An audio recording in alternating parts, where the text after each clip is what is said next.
Assalamualaikum and good morning to my examiners Dr. Siti Halimah and Dr. Nurzila.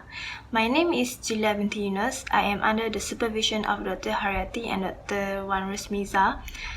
I will present my final year undergraduate project with the title of Degradation Study of Bacterial Biofilm by a Recombinant Protease Derived from Bacillus familis.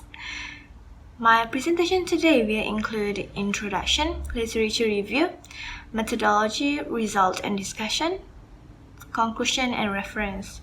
First is the introduction. This is some of my background of study. Bacteria are ubiquitous and some bacteria has the ability to produce biofilm. By definition, biofilm is a community of microorganisms in which cells adhere to each other on a surface within a cell-produced extracellular polymerase substances, EPS. Biofilm is especially harmful to humans in hospital settings as it can infect indwelling medical devices. Biofilm is definitely beneficial to bacteria as it confers protection against protozoan, resistance to antimicrobial agents, and confer protection from host immune system. Therefore, this study will focus on the utilization of recombinant protease to degrade bacterial biofilms. For problem statement, the first one is biofilm can infect medical devices such as mechanical heart valve. And it also has high resistance to antimicrobial agents. This leads to the third problem, which is nosocomial infections, as nosocomial pathogens especially become more resistant towards antimicrobial therapy or treatment due to their ability to form biofilm. This makes them become more invasive and can cause deadly infections. Indirectly, this will result in prolongation of treatment and additional medical fee due to subsequent infection caused by biofilms. So here is objective of my study. The first objective is expression and purification of recombinant protease. The second objective is to grow and form Staphylococcus aureus and Acinetobacter baumannii biofilm. And the third objective is comparison of degradative activity between recombinant protease and commercially available protease. Next, I will talk a bit about my literature review. First, based on my reading, biofilm is composed of several components including protein, polysaccharides, DNA, RNA, and water. Protein is the majority of the components of EPS in biofilm with a percentage of more than 2%. Next, the effects of biofilm on medical devices and associated infection. For abiotic surfaces, bacteria such as S. marcescens can form biofilm on central venous catheter, while S. aureus biofilm can be found on surface of prostatic heart valve. This can lead to a potentially fatal infection known as prostatic valve endocarditis. Meanwhile, biofilm of S. aureus can also form on chronic wounds, which negatively affecting the process of wound healing. And Pseudomonas aeruginosa can form biofilm to adapt to cystic fibrosis lung, which brings to chronic respiratory infections. Next is a little bit about recombinant protease. Protease can degrade proteins into polypeptide and amino acids. Thus, it has the potential to degrade biofilm as protein is the major composition of biofilms, allowing disruption of the structural integrity of biofilm using protease and therefore degradation of bacterial biofilm. Protease producing Bacillus familis was first isolated by Veronika Krishnan in 2016. Previous study made by Nurul Farhan Hussein in 2018 has successfully cloned and expressed recombinant serine protease in E. coli BL21DE3. And then here is my experimental design. The first one is expression and purification of serine protease from Bacillus familis, followed by protease assay and protein estimation, growth profile of S. aureus and A. baumannii, biofilm production of S. aureus and A. baumannii, microtiter assay for evaluation of enzyme efficacy for biofilm reduction, and the last one is comparison of biofilm degradation between purified serine protease and commercial protease. Next is the most important part, result and discussion. I will first talk about the result and discussion for Objective 1, which is the expression and purification of serine protease using E. coli BL21DE3. The glycerol stock of recombinant E. coli carrying the gene of serine protease from -80 was stored and streaked on LB agar, and then a single colony was picked and inoculated into LB broth as starter culture. Then, for the purpose of overexpression, the starter culture was subcultured with 10% of the inoculum size into new fresh LB broth medium. Prior induction with IPTG, the best condition for expressing serine protease was by growing the cells until OD 600 nanometer reached 0.4, and based on the graph, the culture took about 2 hours and 30 minutes to reach absorbance reading of 0.4. After induction with IPTG, the culture was incubated with optimized post-induction condition, which was 37 degrees Celsius for 3 hours with 0.5 millimolar IPTG for the expression of serine protease. And this post-induction condition was optimized in previous study made by Loh Yong Shan in 2019. Next, the induced cells were harvested by centrifugation to separate the pellet from the supernatant. Since serine protease is an intracellular protein, so by right, the protein would be inside the pellet prior to cell lysis. For 1,500 ml of overexpressed culture made, a total of 18.56 gram pellet was successfully harvested. Next is purification of serine protease from Bacillus firmicutes. The pellet was lysed by using probe sonicator as shown in the figure. Cell lysis was conducted to release intracellular materials, including serine protease, from the cells by breaking down the cell membrane. Knowing the mass of the harvested pellet is important as it allowed cell lysis to be made accordingly based on the recommended ratio, which was for every 1 gram of pellet, 10 ml of lysis buffer was used. Prolonged sonication may cause homogenized pellet to become heated, so precautions were taken to prevent protein degradation.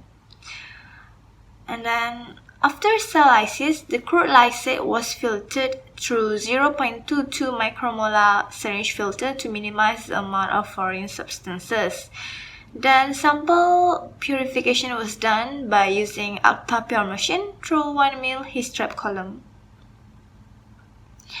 Next, figure shows the chromatogram obtained after protein purification.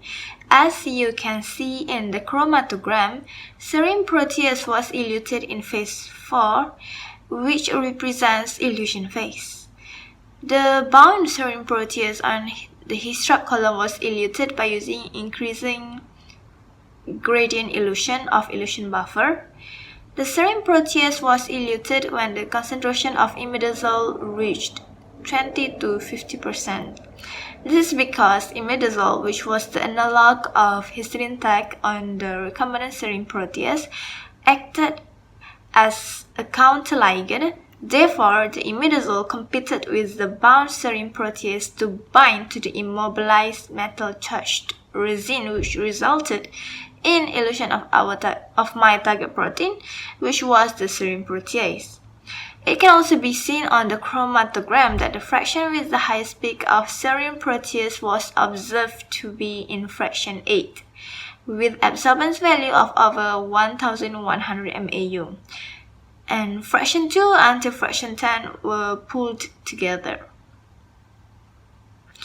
After the protein was purified, the previously pooled fractions of purified serine protease were concentrated using Amikon-30 molecular weight cut-off device.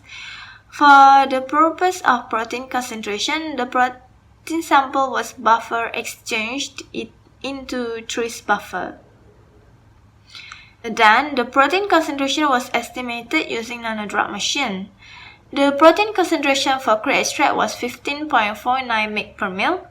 purified protein 1.6 mg per ml, and concentrated protein was 2.36 mg per ml.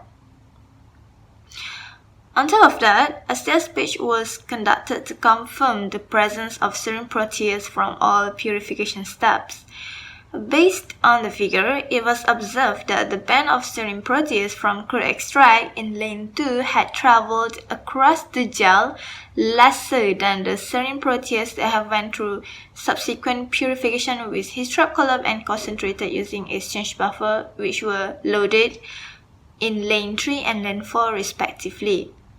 This indicated that the crude extract had a higher molecular weight of 46 kilodalton in comparison to the serum protease with subsequent purification with molecular weight of 36 kilodalton.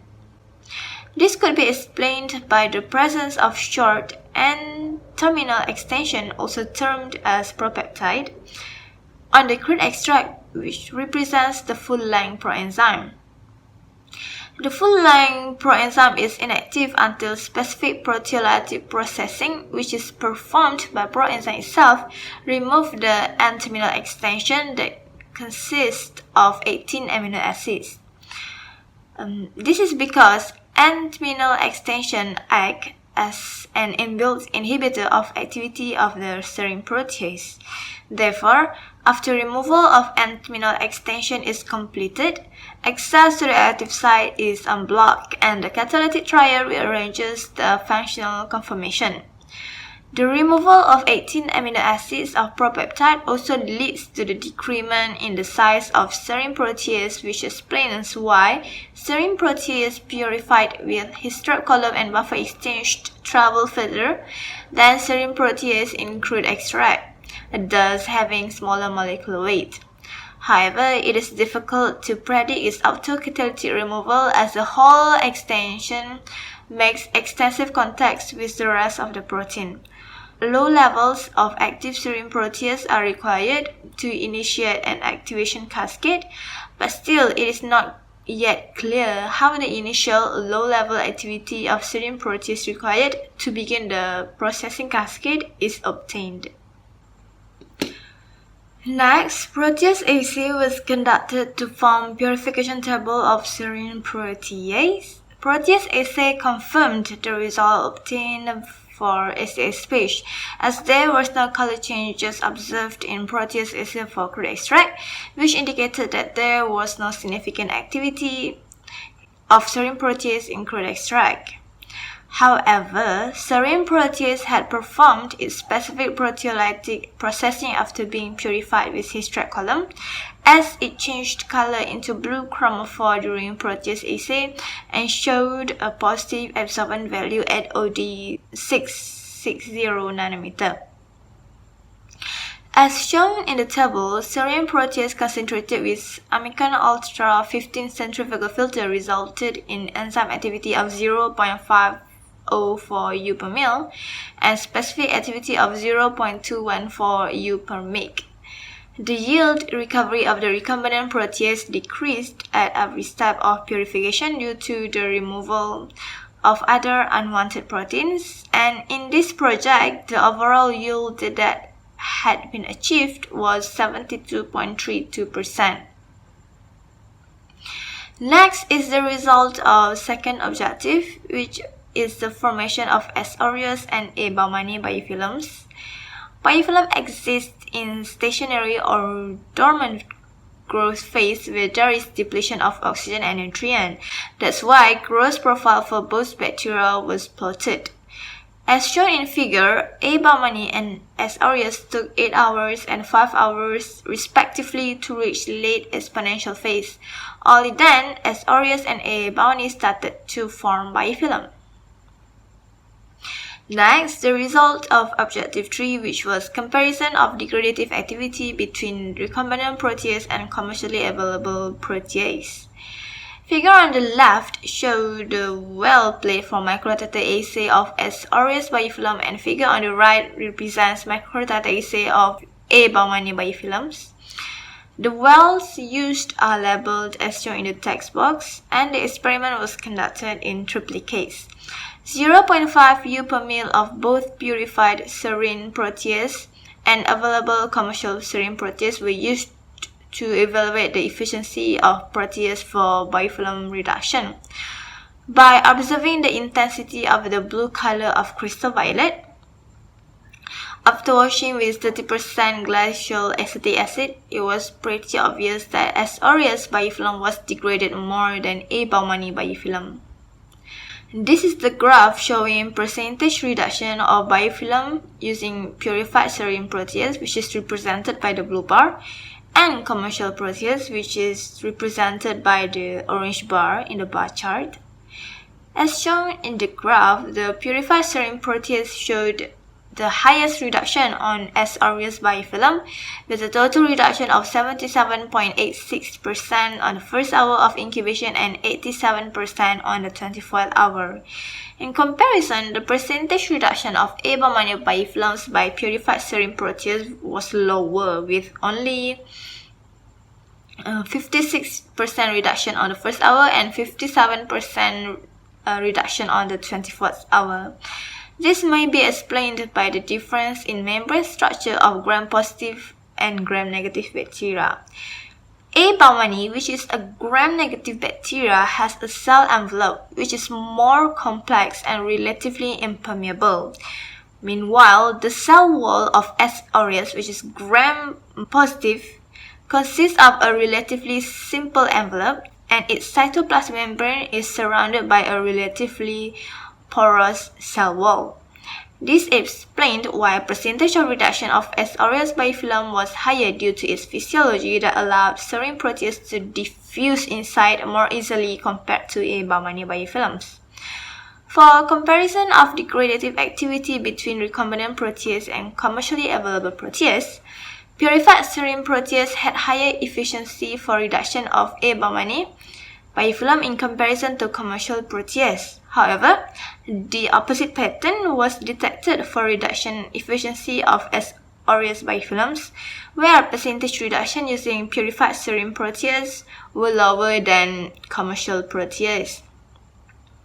This may be influenced by the compatibility between protease with the specific proteins components in the biofilm of EPS.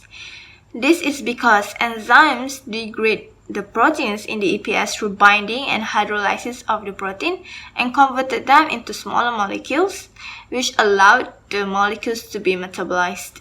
Therefore, it could be deduced that the purified serine protease had higher compatibility with proteins in the EPS of biofilm produced by A. baumannii in comparison to the lower compatibility between commercial serine protease and proteins in the EPS of A. baumannii biofilms.